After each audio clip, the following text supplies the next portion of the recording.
everyone, welcome to the Decentralized Voices podcast. I'm Daria and I'm excited to have Zoe as a guest today. Zoe is a Web3 marketer leading global events and marketing at WebZero. She's also a co-founder of Crypto Girls Club and a person you definitely want to know. Enjoy this episode and don't forget to like and share it with your friends.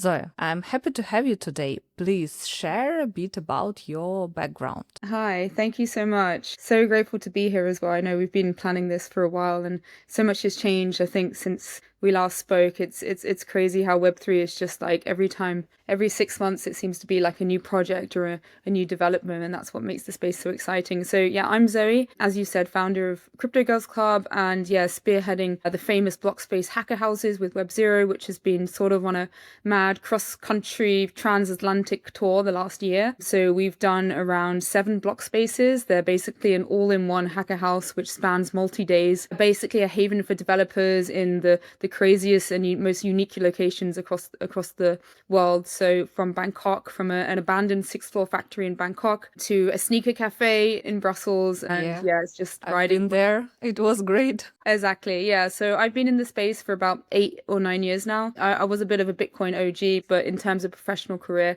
landed in fintech. So in terms of my corporate development, I did actually fall into it for a job, which is very abnormal in Web3. Most people fall into the space and they love it and they want to get in it. I fell into fintech and worked at a company called Fido Bank, which was the first German fintech to develop a Bitcoin on-ramp. And that sort of inspired my love of crypto and this decentralized aspect, and also fintech development compared to crypto. It's nothing to be compared of.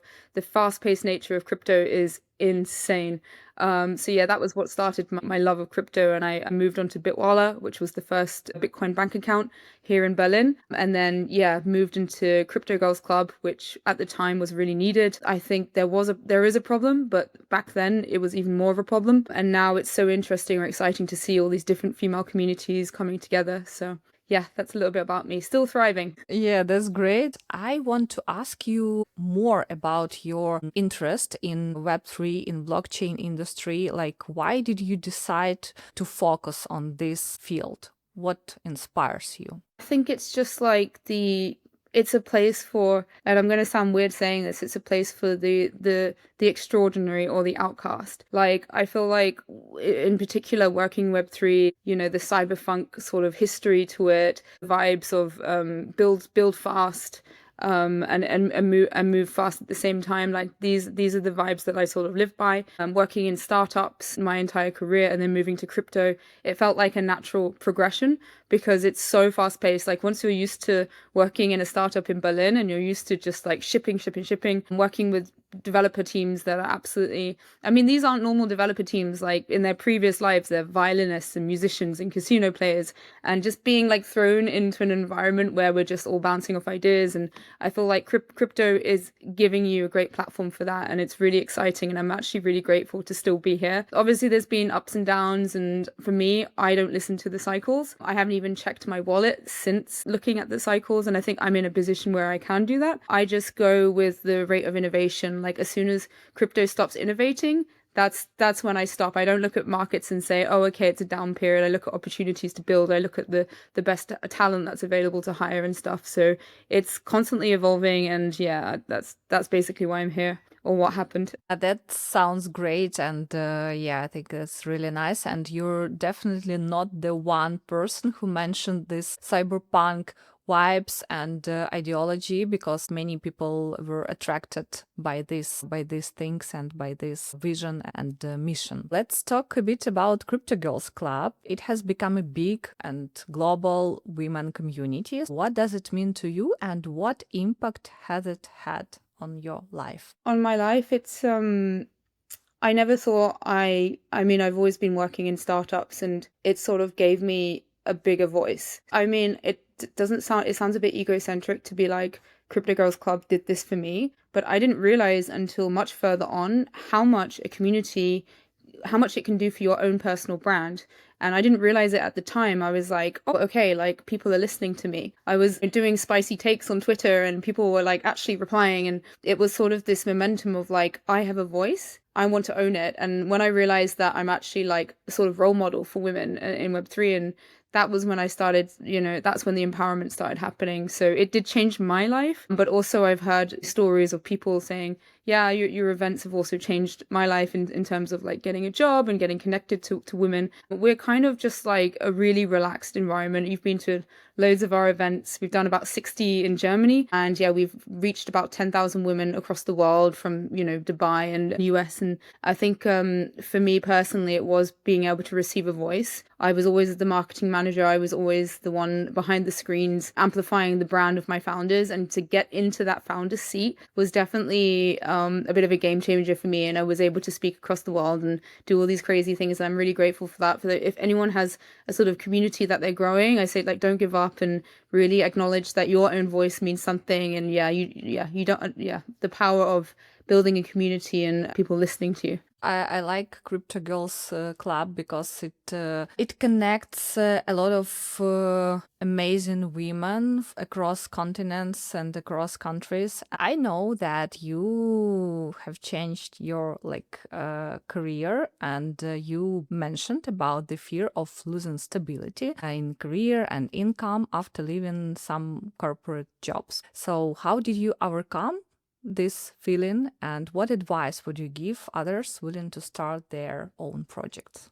It is such a big step to make. And as I said, I have this sort of like voice and this platform, and I want to just sort of overshare the journey that I went to, because every time I share a little bit of insight, every time I tweet about like a fear I have, especially like German taxes or being a freelancer and having clients, I get a message saying like I've helped someone else. So I'm really, really happy to like share my journey. And I think like that's the important part. And it's so beautiful to see others doing the same. And I think we're at a pinnacle point where people are now nomads. We're doing, crypto conferences across the world. People are staying in Bangkok for 3 months and then going to the next conference. People don't have homes anymore. So this whole idea or concept of staying rooted in a job, and COVID changed this, I know, in 2020, but we're definitely seeing it in crypto more, that people are going back to the office now. In crypto, it seems like it's accelerating, and people are jumping into accelerator programs and startup foundations, and there's so many different residency programs that you can join and stuff. And I feel like that's the beauty of crypto. So I quit my sort of crypto job in 2021. I got a startup grant from the government. And from there, I've been playing around with different ideas, like working in different companies, started a Crypto Girls Club talent agency. Like, I feel like quitting my job has enabled me to just like grow as a person and discover who I was really meant to be. And yeah, I think when you're in sort of a corporate structure, when someone's telling you what to do, it really stifles what you're actually meant to do. So yeah, I've definitely had some hurdles along the way, and it is sometimes scary when you get your first tax report, especially in Germany. And yeah, it's crazy, but I think crypto is so supportive and everyone's kind of in the same boat, or it feels like everyone's doing the same. Did you face any prejudices or biases as a marketer in tech? If you look at my tweets, I'm kind of like, it looks like I'm anti-developer, even though I'm a developer marketer, because back in 2019, there was it was either developers versus marketers. Like, we didn't have many contact with each other, and actually looking forward, like, this is a bad thing. Like, now we have this new term, developer relations, and it's sort of like bridged the gap between what marketers do and given this newfound understanding. And now it's kind of just like, yeah, in 2019, there was like spicy Slack conversations being like, marketers don't know what they're doing, even though the marketers are the ones that are bringing PMF and raising the net seed round and bringing the users and acquiring customers. I was brought up with that behavior, but I have to also learn that it's definitely changing, and there is so much more on marketing. And I'm so happy to see that there's a Web3 marketing hackathons, and there's a lot more available for marketers and sort of like a support for it and what we're doing. I would say it's definitely changing, and yeah, sometimes I have to get to grips with this whole new developer relations industry. Yeah, and there are many companies who hire DevRels to do marketing stuff because they literally afraid of calling it marketing, and they call it DevRel. Sometimes there is misunderstanding which DevRel is developer and which DevRel is marketer or event manager. In my perspective, I've worked really, really closely with, and say if you're doing a workshop, it's good to get someone with a marketing expertise to say, is this workshop engaging enough? where can we, elevate your brand, and where can we bring this to other channels? And I think like instead of being like, I'm going to do this all by yourself, like developers are busy enough, bring in your teammates, bring in the marketing expertise, and then it's the perfect match. I think like teamwork and working together, some of the best work I've done has been really closely with developer relations. Can you please give an overview about WebZero? What kind of events are you organizing and for whom? Yeah. So WebZero is basically a multi-day pop-up space. I mentioned earlier it's called the Block Space, and we have our own catering, our kitchen, our bar, and we're also a DevRel service. So we host hackathons in probably the most unique venues in town. It always has to be a certain distance away from the main conference, and our goal is to facilitate and excite developers on building mainly with Polkadot. So we have a lot of different ecosystems in the sphere, but Polkadot, we want more people to build on substrate and get excited in the ecosystem. Another thing that WebZero is sort of focusing on is developer retention. So when we do these hacker houses, a lot of people spend, 100, 200K on hackathons, and they don't think about, okay, is this builder going to build in 6 months' time? So it's also part of my job to not only just encourage as many people to show up at the houses, engage with Polkadot, have a new perspective on what Polkadot is as a brand, because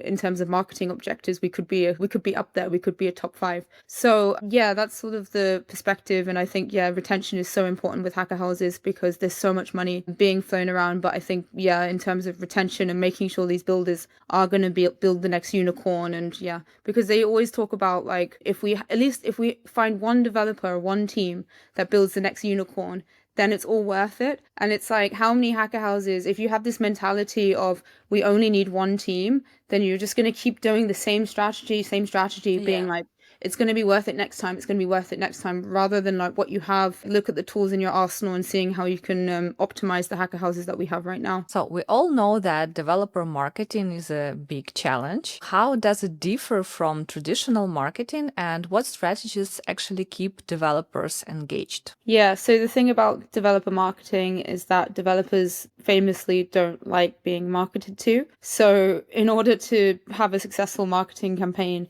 you need to sort of appeal to more of the product, more the tech side, but also everything that we do, whether it be memes or whether it be talking on Twitter, it just can't be the traditional route of just, shilling. I never did that anyway. I'm a brand and organic marketer.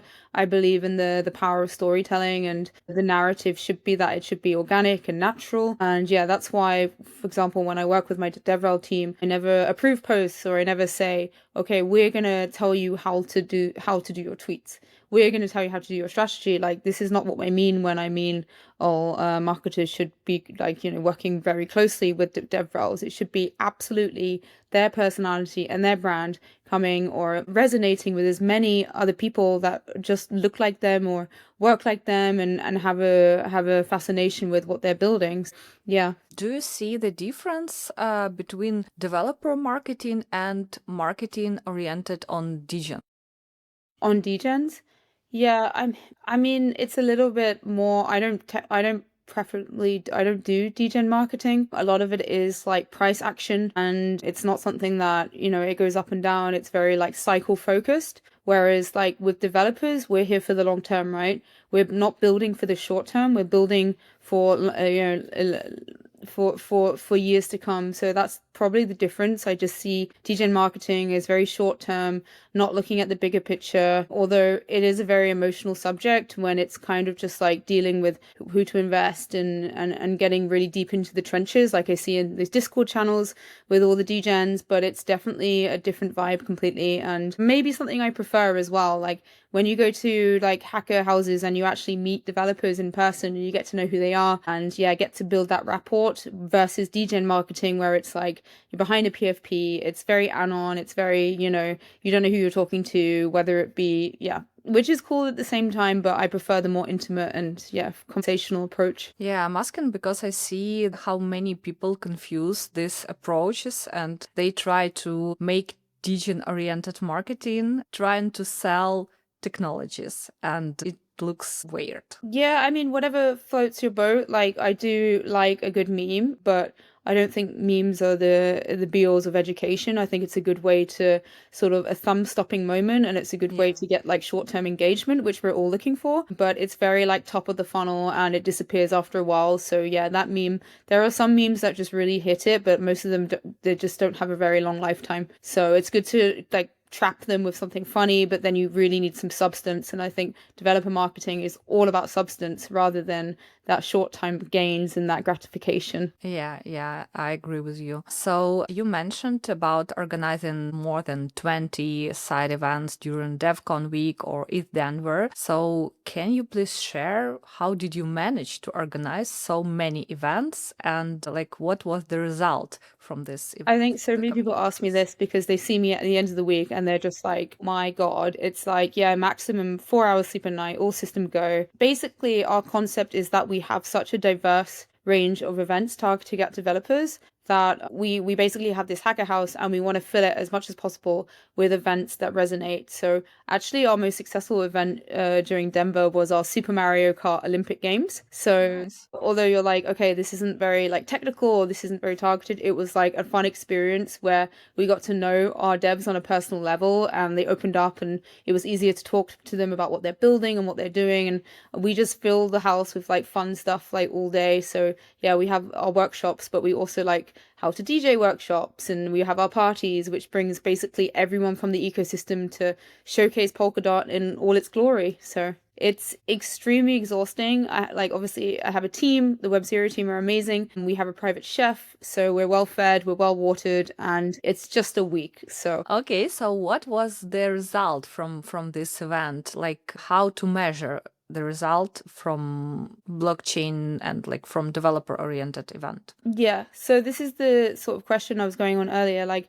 how do we start pump? We pump so much money into events, and how do we actually measure this? How is it a success? It depends on your goal. So if our goal is to encourage more developers, now we're looking at more retention because okay, we've done a great job of making a safe space for hackers that want to come there. They bring their suitcases from the airport, they start building. You have a conversation with them, but we need real measures. We need repos on GitHubs. We need how many of these developers are actually building in 6 to 8 months time. So that's why we do hackathons at the same time to sort of measure this. But yeah, our focus is really retention now because yeah, there's so much brand, which is what most events work on. They go on number of check-ins, average number of reviews. If we get a 5-star review and people really enjoy the space, then they come back. But yeah, it's all about getting a little bit more granular with these events now because some people are really asking questions and it's like, okay, we would never be the type of people to book a DJ for 200K.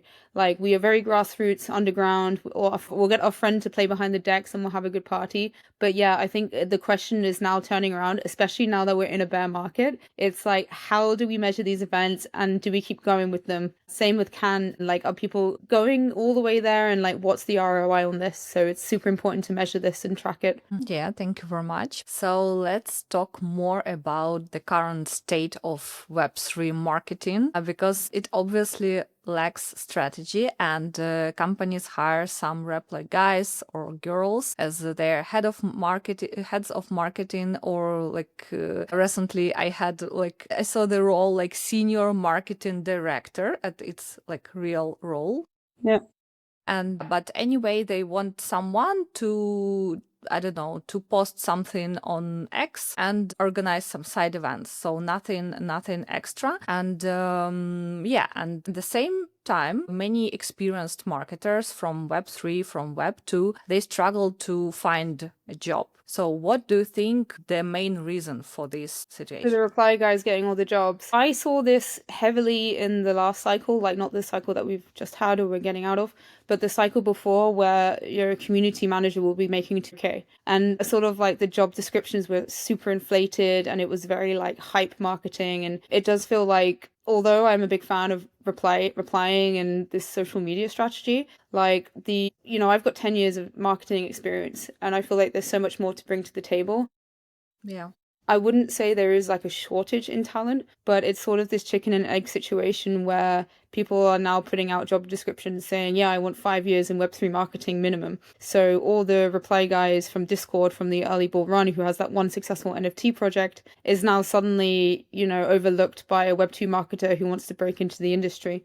And that is also a problem, especially for women as well. Like, how do they become the loudest? Because unfortunately, it is like the people that are the loudest. Saying that, personal brand is super important. And it is a case of if you do have a following and if you are loud, you will get the most opportunities. And I've definitely seen that myself. Yeah, I was asked about K followers on X, like, so it was super fun. Yeah, because the guy who asked me about this had, I'm sure he had like faked followers, because like 1 like, 2 likes under his posts with 20K followers. Come on. Yeah, everything's botted these days. You don't know what's fake or not. And this is also a big problem in the industry. We were so used to using Galaxy and Zeely to sort of inflate us. And this worked for a short amount of time. Okay, when you're launching a token and you want to list on an exchange, but you need a minimum 20K followers. But I think the bullshit is over. We can see through this now. We can definitely see through this now. And now that the bull run is thinning out a bit, we're gonna go back to the actual genuine accounts again. So there's hope for us. Yeah, what do you think can be changed? Like, okay, we are getting back to more authentic and more real, like human interactions and everything around this. But speaking of marketing, how it can change? How can it change? I think survival of the fittest. No, I honestly think like what we're doing with the sort of in-person events, like getting to know every single one of our audience, like I've been able to craft a really good description or audience of who my target audience is because I've met them in person, because I'm able to interact with them. And I think that's an amazing time for marketers, because before we were like, we only had a wallet address to deal with, and it was sort of like the question in the room is like, how do we market when we can't even send them emails and because of privacy, and they're very like, privacy focused. So yeah, this in-person interaction is pretty cool, and it's definitely going to continue with the amount of conferences that are coming up. But yeah, I think marketing in general, like even people are talking about vibe coding, people are also just like counteracting that with vibe marketing. So it's kind of just like we're getting more of a platform, we're getting more understood as a field, and that's only going to accelerate. So I've seen some great marketers come out like in the last 2-3 months that I just follow on Twitter, and I'm like, yeah, it just makes perfect sense. They're killing it. Your opinion, is bad marketing in Web3 a marketing or product market fit problem? Good question. Bad market. The thing is, I've been in that situation where the product there's no product market fit. So marketing it is just absolutely impossible. But I think a good marketer works very closely with their team to sort of develop that product market fit. And there is always going to be a narrative, and there's always going to be a target audience that you can tackle. And I think if you don't have those basic fundamental questions when launching a product, like the who's, the what's, and the how's, it's something that's very like red flag. It's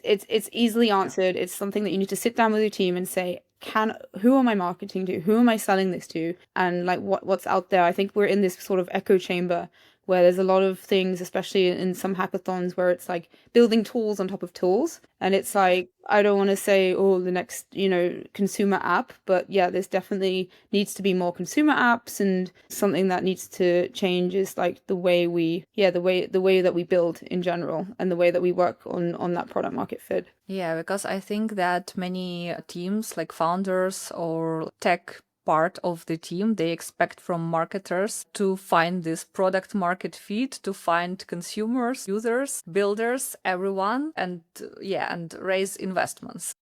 I mean, I've had definitely cases in my previous employment where I've had that aha moment where I'm like, okay, when you start doing something, and the good thing about marketing is that you're testing, you have this hypothesis in your head of who you're going to market, and then at the end of it, there's something that completely comes out the other side. And as long as you're willing to acknowledge all these different case studies and test cases, and you have a great CEO or CMO that's willing to try these different avenues, you can definitely find PMF through that as well. It's definitely trial and error. What matters more in Web3, money or network? I mean, is this 1,000% network? Like, your network is literally your net worth, as they say. I would not Obviously, crypto has enabled me to become freer and make decisions, but I think it's all kind of speculation. And when you look at like the true building culture, get involved in it and do what you love. I think network is definitely, and that's why I tell everyone just start tweeting, start posting, because it's definitely way more valuable than what your wallet is.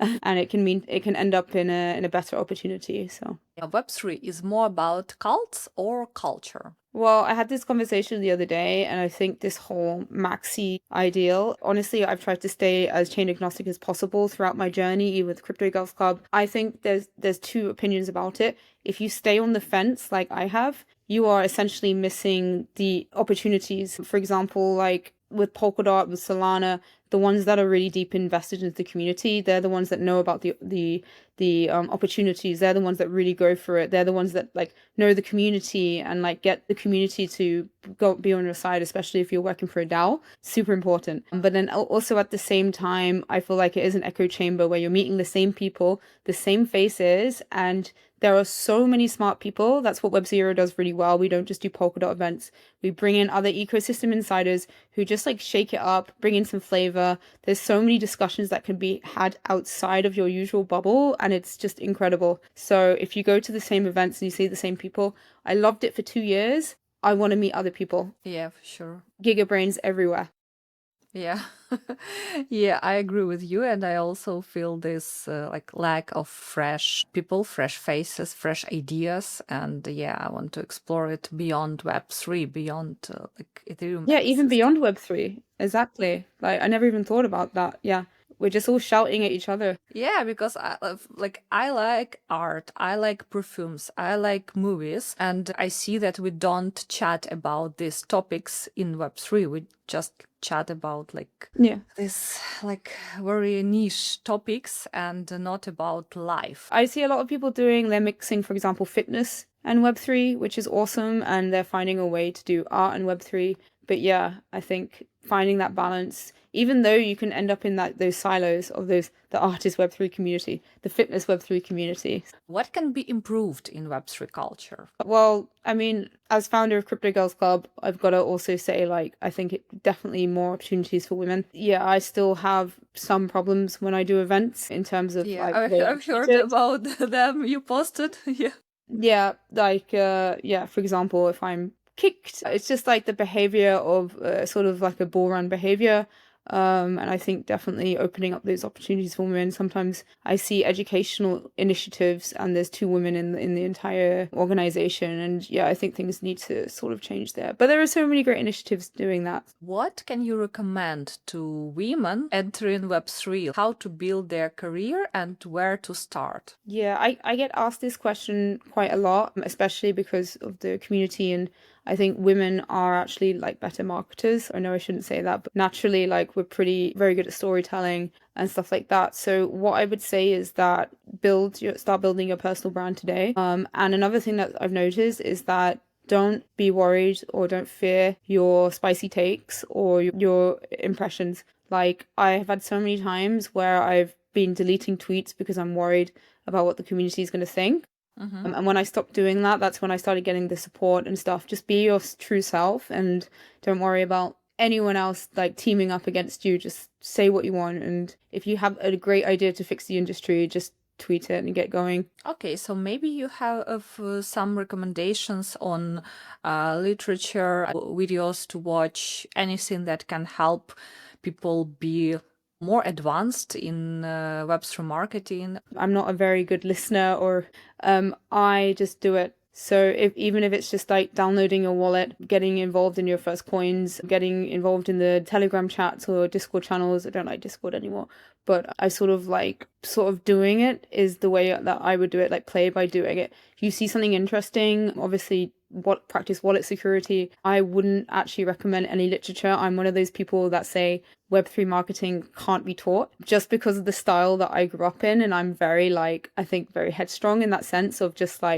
do it and worry about breaking it later. So it's all about trial and error, fucking up, making mistakes, doing it over and over and over again until you're at that point where you just feel so confident about what you're doing.